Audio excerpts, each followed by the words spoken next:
Hello, everybody. I'm Dr. Ari Soffer. I'm a board-certified cardiovascular disease specialist that has put together a podcast that is designed to basically take all the information swirling around the internet around longevity, combine it with traditional medicine, and make sure that we talk to you about evidence-based approaches for us to live better, live longer, and enjoy a better health span. So sit back and relax as I bring experts into our little studio and we talk about longevity.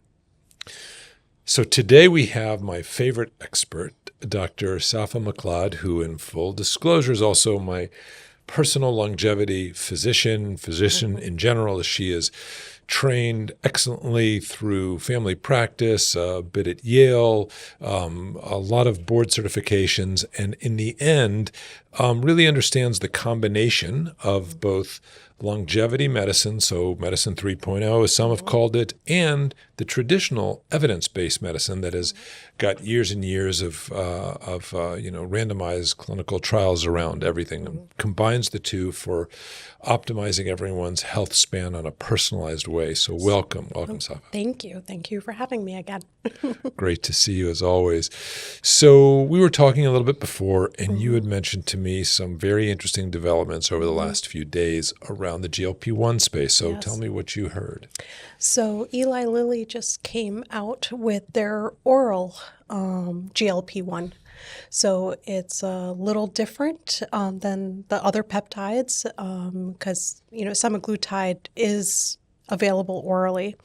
But with this, it's actually a molecule and not a peptide. So the absorption is less hindered by the GI tract. Yeah. Yeah. So I read a bit about it. I heard they give like a big dose of it so that as it degrades in the stomach, you still get enough in the system to somewhat mimic the amount of the injection. Tirzepatide-like drug. It's not tirzepatide, but tirzepatide-like effects, GLP-1 effects, with the sort of dual effect that we see with tirzepatide, making it different than semaglutide, which is the original Ozempic and then became sort of Mounjaro or Zepbound. So it has the dual effect, makes it a little more powerful, right? So people are losing significantly more weight. Are we seeing that with the oral? So the oral is a little different. So it's a partial GLP-1 agonist. So the weight loss with it is not as significant as tirzepatide, but they found that they're losing about 11% of their initial body weight. No, that's so it's just not. Yeah, it's definitely not bad, especially with an oral tablet that you take daily instead of an injection. So it's interesting because in my history as a cardiologist, we saw cholesterol drugs come first in tablet form, and then they started coming in injection form. And the injection form was really, really powerful and really, really popular. So it kind of happened the other way. So the pills came in the injection. It looks like in this case, at least the popularity with GLP-1s, I know there was a pill form, it's called Rybelsus. Rybelsus, yeah. So Rybelsus is semaglutide. And that was initially just for diabetics, but then they branded it now as the Wegovy pill, but it's still semaglutide. Same thing. They did actually attach something to it so that it can be absorbed a little better. So the Wegovy pill is a little different than Rybelsus was. So what I say in medicine, sometimes you get a solution looking for a problem, right? And what do you really think is the problem that we need to not have an injectable form of Mounjaro, Zepbound, semaglutide, Wegovy? I think it's more with the patients that just do not like giving themselves injections. I think that's a lot more than you would actually think, even though it's a relatively simple injection. But there are a lot of people who just can't do it. And I think the oral will be a good place for them to be able to use a GLP-1, but without that injection. And I imagine it'd be a lot less money. It is actually, yeah. So it's about half the price of the beginning dose of tirzepatide. So I heard early on that the GLP-1 revolution was as big of a revolution for the human species as, say, AI is, like ChatGPT or whatever that was coming out at the time. That it's that big of a deal that affects everything from what people order at restaurants. I heard once someone say that the fuel bills in airlines actually was going Because down of the because of the weights. The general weight of the population is going down. Yeah. So that being said, do you see the oral pills being that big of an impact, and if so, where in the scope? I think because a lot of people do have metabolic disease. So I think if you're able to offer them either an injection or an oral pill, I actually think a lot of people will choose the oral pill. So you'll have a lot more people being willing to take these medications. Well, this is the part in our podcast and our discussions where you become my sort of functional med longevity guru and not either my my host, my guest, because I'm the host, and or a friend, but as my longevity guru who has been following me on my GLP-1 experience. So just to remind the audience, I was one of the first. I was blessed to be in an early position to get one of the GLP-1s. In my case, it was tirzepatide. It was actually Mounjaro. I took it early. I had gained some weight with the sort of end of child rearing, not childbirth. That would have been that would have been a feat. That would have been a different podcast altogether. But I'd gotten up to 272 pounds. I'm 6'5", so it was still too much. Immediately lost the weight, felt terrific. Wrote a book on it early on. This is like 3 years ago. One of the first books written, by a physician on the experience, and it caused me to lose where I needed to be, where I wanted to be. I got to my goal on Mounjaro. Luckily for me, it was at the starting dose. I started 2.5. I was really blessed. I never had to escalate it. I played with sometimes with, maybe extending it a little bit in terms of taking a few days later, a few days earlier, changing my water fiber. It's all in the book, but available on Amazon for $1.99 now. It was a bestseller for I think a day, and then something more interesting came along. But the bottom line is the bottom line is that it's the prescription strength book was it almost seems like old now, because one of the things I was able to keep the weight off because I changed a few things, notably. I began a form of intermittent fasting, which, I have like a 16-hour window between 12 p.m. and, between 8 p.m. at night when I stop eating and 12 p.m. when I start eating again. So I can skip breakfast. It comes down to, plenty of fluids, a little coffee, but it's been working for me. And I increased my aerobic and resistance exercises a bit. Combination worked. I've been 40 pounds down. And kept it off. Yeah, kept it off. That being said, I think a lot of people, including myself, like to know that, A, how do you get off of it properly? And B, if you gain weight, what do you do? Because kind of like you see it and think you're going to gain weight in the future. You make a few dietary mistakes and you're like, oh, crap. Yeah, I started to gain again. So tell me about that. Like, is there a place for these new oral tablets? Well, I think because they are a partial agonist, so they're not going to be as strong as the full agonist. So that would actually be a good place for them, is to kind of wean patients off tirzepatide or to be a maintenance so that they aren't regaining all the weight back. So it's a possibility. So like what we like to do on this podcast is a little bit of evidence-based, because people talk about like microdosing. What is microdosing? Well, now there may be some evidence, because this particular study looked at what is a lower dose, a micro or less than dose, and that particular dose might help people to wean off and to zero or stay off. Yes. And stay off, I should say. So the long story short is that there was a study, as we both know, which shows that if you abruptly stop, It can rebound. I'm going to round it. I'm going to round it for the sake of this argument. Let's say you have a 20% reduction in MACE, so major adverse cardiovascular events like heart and stroke. Let's say on the GLP-1s, people reduce that by 40%. Again, I'm rounding, but for the sake of the argument, 40%. Then they stop the GLP-1s, okay, for a period of time.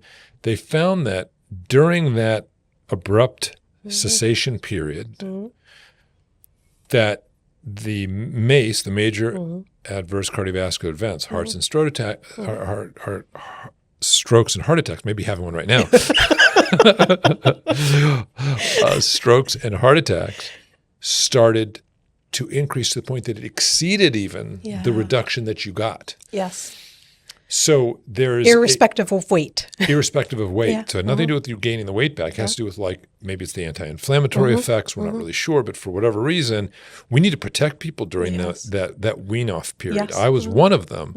Now, I didn't know at the time, but I might have been at increased risk during that stopping period. And I think having those pills so that I could kind of ease off of it, I think might have been helpful. Again, evidence-based, we don't know that, but the data suggests the pills are very safe. So why not consider that? Have you started considering that for your patients who are coming off it? Well, I wrote my first prescription today, so we are going to cool. we're gonna see how all this is going to fit together.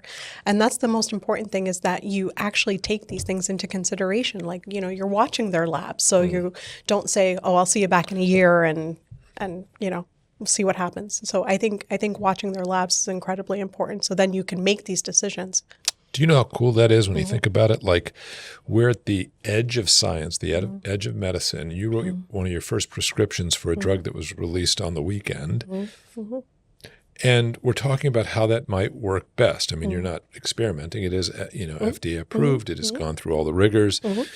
But we have to, try it in the real world. And this is a real world setting. And I hope that the listeners kind of get an idea that this is how two doctors, as well as a patient and a doctor, talk to each other in an educated format, without judgment, without dismissing the longevity / functional medicine / wellness world, but incorporating in all of these evidence-based approaches that has gotten us here. Yes. So, well, terrific. So bottom line is this new sort of Mounjaro or Zepbound pill is now available. It's a once a day dosing. I heard it doesn't matter whether you have an open, full stomach or not. Dissimilar to Rybelsus or the Wegovy pill that has to be on an empty stomach because of the way it gets absorbed, I understand. Because it is a peptide. It is a peptide. This is a molecule, so So this smaller molecule is able to work more efficiently and continue the weight loss or maintain the weight gain, and possibly, hopefully reduce the major adverse cardiovascular events, because we do know that there's a good safety profile. I understand the safety profile is the same from a GI, the little bit of potential nausea and those kind of things that do go away. And in this case, they go away, I guess, the next day, right? Because it's a daily pill. It's a daily pill, yeah.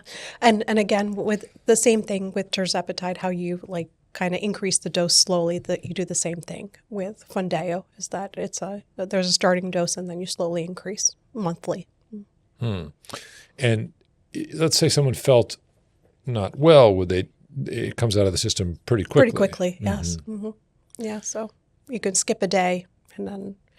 But that's why the patients are usually monitored, they come back in a month to make sure that they're not having any severe side effects or anything that we need to address. Interesting. So it may be, it's funny, in cardiology, we have this thing called pill in a pocket, where we have two ways of treating a particular arrhythmia. We can treat it with an everyday pill for your lifetime for an arrhythmic rhythm problem, or we used to call, let's try the pill in a pocket. So if you feel something, you take the particular type of pill and it stops you from having the symptoms at that moment. So you don't feel like you have to be on something all the time. And maybe you don't get what's called tachyphylaxis, or you don't get used to it. Yes.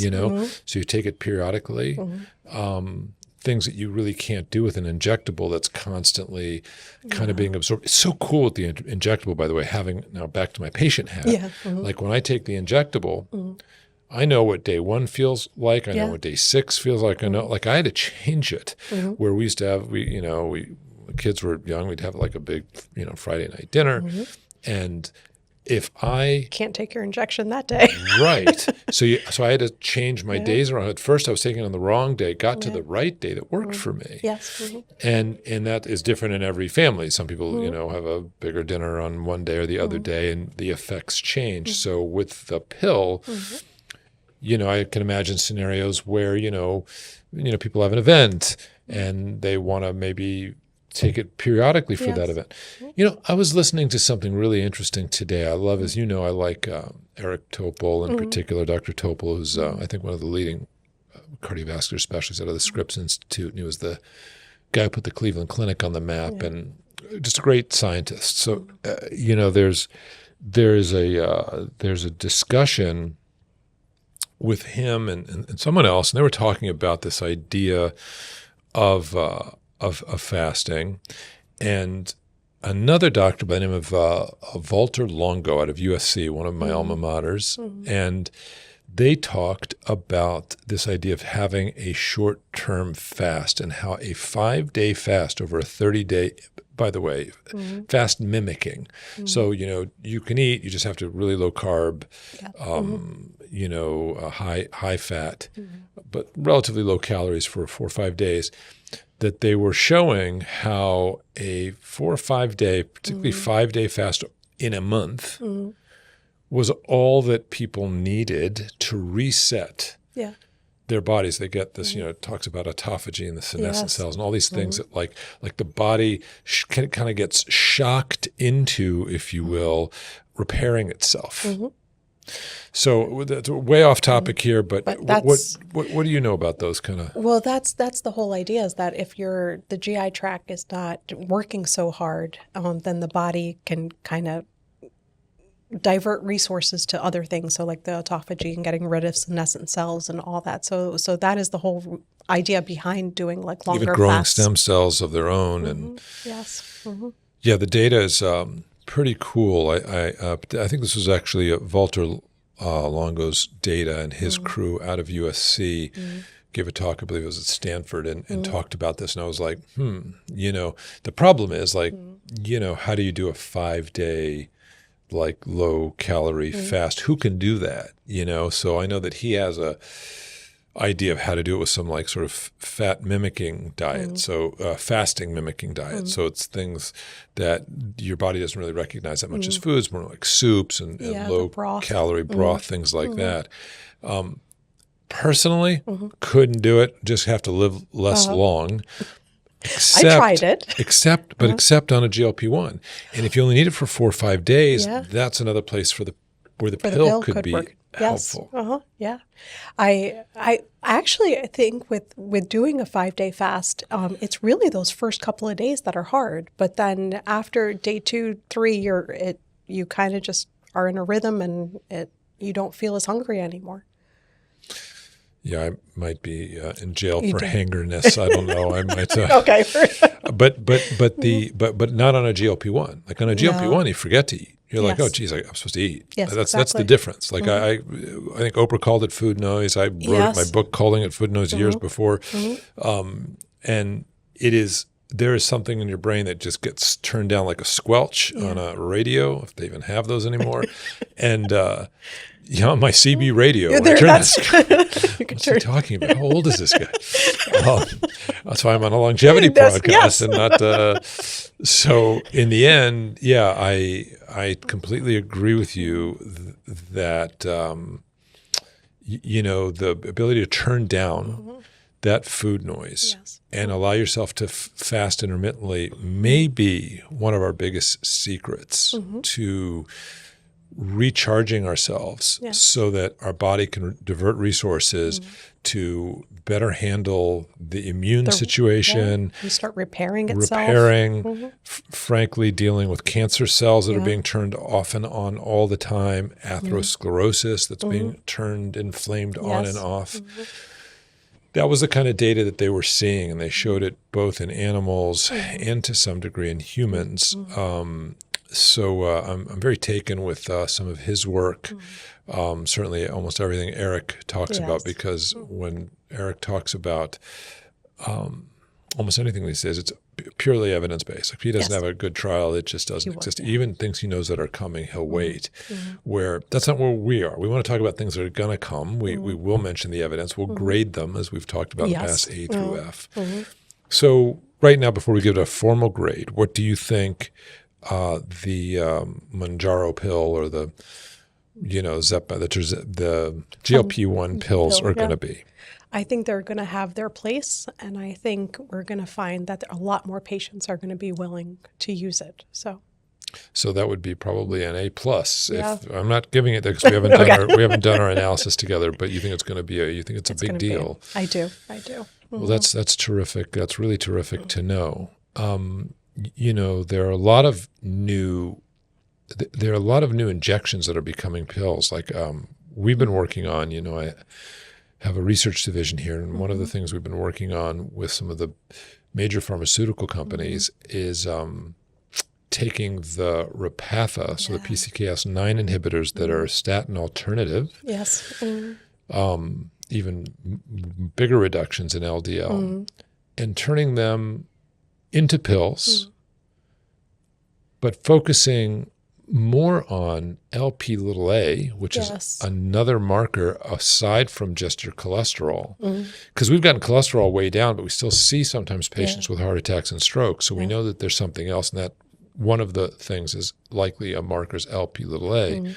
So targeting drugs towards Lp(a) and pills that are towards Lp(a) and pills that are toward more aggressive statin, more aggressive cholesterol reduction, possibly non-statin, because not everybody loves statins, is also the future, right? Yes. So, and have you noticed that there is a a greater reduction when they are on Repatha? Oh my gosh! Yeah, I think it's a whole when you. Well, I've been checking their apolipoprotein B, and just seeing the decrease in that is. ApoB is very helpful. Lp(a) is more genetically oriented, but it is remarkable the reduction that we see with the PCSK9 inhibitors like Repatha that are injections mostly right now, but the reductions are incredible. The amount of time you have to take them. There are some injections we can give once every 6 months. Oh, which is amazing. That is like almost changing our DNA, which you and I can talk for hours about, talk about epigenetics. So we're all born with a particular amount of genes, and then it's how these genes are turned off and on. In fact, there was a great study, and I'm going off that tangent a little bit, as we do. That's the goal here. So if anyone's trying to, do their power walk and think in a straight line, forget about it, because we're going to talk about where things take us, with the idea that this is a discussion today about the GLP-1s. But, there was an interesting, study that looked at who was living to very, very long ages, and not the blue zone study, but something a little more intense. And they looked at the genes of people that lived to these particular long ages versus the general population. And guess what? Exactly the same. There was not a genetic marker that they could find that allowed you to live to 120, 110, well over 100 comfortably. There was not a particular gene that allowed you to do it. There were certain attributes these people had. Number one, they were all, had some good social capacity. They generally had good sleep. They had a certain amount of exercise. All the things you would be like, duh. Those are, But there was not a particular gene or group of genes that said that. In fact, it was quite the opposite, in the sense that most of those people had people in their family, mothers and fathers, brothers and sisters, that all died early. So it really wasn't these groups of people that had a gene that caused them to live longer. It was more likely the epigenetics. So you have we're born with genes, and then certain genes get turned on and off by lifestyles, Yes. by environment, by things we're finding like exposure to microplastics, all these kinds of things that we're not really sure as to why, but we can measure the DNA methylation, the genes that are turned on more than others, like we did in me. And I'll turn on my patient that you made me get the what was it called? The True Age, that looked at my epigenetics a bit and immune capacity and told me which genes are being turned on. I know my genes are pretty good because I did the full genetic analysis. Yes. Thankfully, I was surprised to find all of my genes were in the low-risk category. Yes. I'm blessed that way, really blessed. I don't have the Alzheimer's gene. I don't have the cardiovascular gene, didn't have the cancer genes. But it doesn't mean I'm not going to have anything. It means that now I got to watch the epigenetics, which of my actual genes that could be a problem get turned on. And that's the second thing we can start looking at. So tell me how's your experience been with epigenetics so far? So New field. So that kind of gives you an idea of how we can modulate things. So then you can tell them more about, diet and exercise and which things that will start changing the epigenetics. So you can actually do like the True Age if you want yearly, and you can kind of see how it's changing. Yeah. The acceleration of your aging. Are you aging normally, or aging faster, or aging slower? Lower. Exactly. And we're trying to get them to the point that they're aging slower. So that's all the different things that we start doing and monitoring. Well, a lot of the testing that you did served as a baseline for me. I know some of it was controversial. Like if you take the whole body MRI, I know Eric Topol doesn't really believe in whole body MRIs, because his perspective is by the time you catch something on an MRI, you're too late. Yeah. It's already millions of cancer cells. But I kind of don't agree with that necessarily. I agree with it from a population genetics, but everybody in the country cannot seemingly have a whole body MRI. Although, if you look at the cost saved by detecting cancers earlier and you're less in ICUs and you're less influence in the system, it may actually be cost effective. But that aside, we want to catch it way before you see it on an MRI. I agree with him 100% there. But I was lucky because none of my MRI looked suspicious for anything. So I go 5 years, and you know what? All of a sudden, I've got some uncomfortability in my belly or my chest or terrible headache or whatever it is. And you know what goes through your head, especially as a doctor, but even just a regular person or hypochondriacal regular person or hypochondriacal doctor. That's even right. Yeah. That's So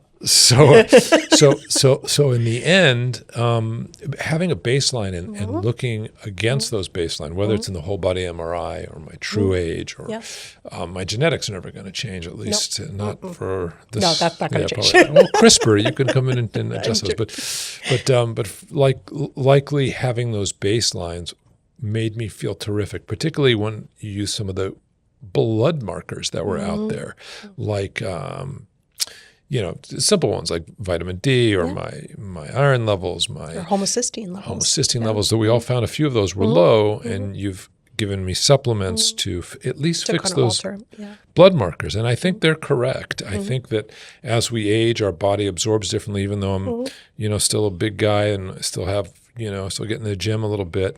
Apparently my vitamin D was low, and that's what and I'm tan. I mean, I'm a pickleballer, so I'm out there a lot.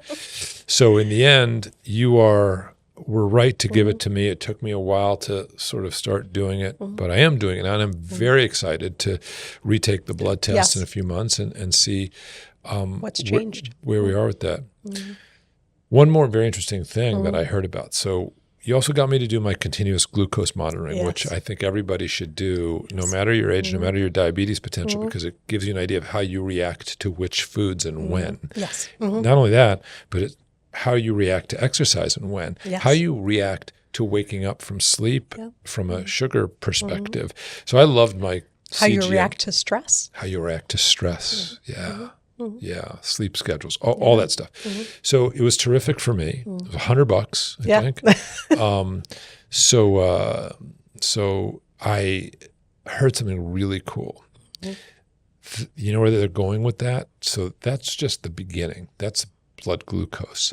Very soon, within the next few years, they're going to have continuous blood markers that will be able to detect cancers as soon as they come out. Oh, wow. So right now we're waiting usually for certain markers, blood markers that you have to, take blood tests periodically. Obviously, X-rays, MRIs, imaging, that sometimes, like Eric Topol says, is too late if you are seeing millions of cells on an MRI. But imagine a continuous blood marker that says, you know what? We got to check this out. Your pancreas just showed something, and then you can treat it early. And then, just like with atherosclerosis and heart disease, we'll stamp these things out in our lifetime, in my opinion. So that's, I guess that's kind of like a offshoot of what like Cancer Guard is doing. So that, because you take the blood test, you see what is floating around at that point in time. Yeah. But this takes it to a whole different level where it's Right. always watching. Right. Like Cancer Guard, like we're doing, tells you that moment in time. what cancer cells may be floating around your body, or the products from those cells may be floating around your body, suggesting you have cancer. Yeah. But it doesn't tell you what happens the next day or the next month, or maybe even over 24 hours where maybe there's a pulsation. Yeah. So you may miss it. So the idea here is like with these ongoing blood markers, you could really know and catch stuff early. And I think it goes down to the entire longevity thing that you and I are trying to do. I don't think you and I believe that, people shouldn't have an arc of life. Having an end to our life is at this point inevitable, something we all do, but we want to do it after a fulfilling time, and we want to do it healthfully with a good health span. So like you want that decline to be kind of more like a cliff. You don't want it this slow over 10 or 20 years of you're just declining. Yes. So you wanted to kind of live as healthy as possible, and then exactly. I think that would be the goal, at least as of today, is to live a full lifespan, but not have those last 10, 15, 20 years be awful. And to do that, we can't start at those last 10 or 15 years. So let's say the number's 100. Let's be optimistic. You can't start at 80. You have to start at like 55. Yes. And if you don't think you're getting to 100, you're going to get to more normal, which would be, say, 80. You can't start at 60. You have to start at 40. Yes. And at 40, you have to start this functional medicine perspective, make sure that you are aging in the slowest way possible, and check it. Be honest with yourself and check to see your age acceleration. Is it too fast? Is it just right? Is it too slow? Almost everyone's going to want to slow it down. Yes. And you have ways of slowing it down that not only just are Dr. Maklad's ways, but they're ways that you can measure. Yes. And we can use these evidence-based techniques. Yes. And we put it all into a system so that we can keep track of all this, which makes it easier than Tell me about the system that we've built and are starting to use. So it's called Longevity AI, and we can put all the information into it, and then the AI kind of is able to look over the information and just kind of correlate things, and that like a human, it's just so much information that it would be impossible for a person to be able to filter through. So it's kind of like the assistant. So these AI platforms, there's one in particular that we are really enamored with. But you get I got a book of me. It's called the Book of You, and it took all of my genetics, epigenetics, my blood markers, my stool markers, my urine markers, my MRI, all my traditional history, put it all to one thing, and then gave me a baseline with graphs. Yes. And then periodically I have it on my app. I can look to see where those are going. And one day when we have these monitors that check even our blood, it'll all be real time. But right now my monitor itself, I put in my information for my Apple Watch that is got some biometrics on it, and sort of keeps an idea there for me how I'm doing, so I can be. And you can see your biological age. Yeah. So. Biological age is much better than chronologic age, but it is an important thing to know biologic age of what. We want to make sure that the biologic age becomes so much more than your chronologic is just a number. Biologic age tells you kind of like, what you really want to know is like how are you aging? Yes. How fast are you aging? And therefore, the three major problems in aging, are the reasons that top reasons we perish are cardiovascular disease, cancer, and these neurologic disorders. Yes. So Alzheimer's, dementia, those are the three things we want to really prevent. And that's where your specialty and your emphasis makes such a difference, because they have prevention techniques. Yes. And they're not typically known. I mean, there's some of these things I bet people have never heard of. CHIP, which we're not going to get into today, or tau. Yes. Or these words that like, these are all predictors, HSCRP. Yes. These are things for different segments. Yes. But this new language is coming out, and we're trying here to combine it and get everybody to understand it and bring the information to their doctors and their family and say, how's the biologic age? They should make biologic birthdays. How's that? Yes, there we go. Yes. A whole new thing for Hallmark. Yes. Those are going to be very interesting cards. Yeah, that's right. That's funny. Well, great. I very much appreciate that you brought up today the new pills for GLP-1 and weight loss, and I hope everyone is able to help take advantage of them, both in maybe easing into their weight loss journey or easing out of their weight loss journey, and getting over some of the injection needs and adding a dimension so that we're as fit as we can be and enjoy the Healthspan as much as possible. Yeah. We added another tool in our toolkit. Yes. Yeah, and that's just this week. Yes.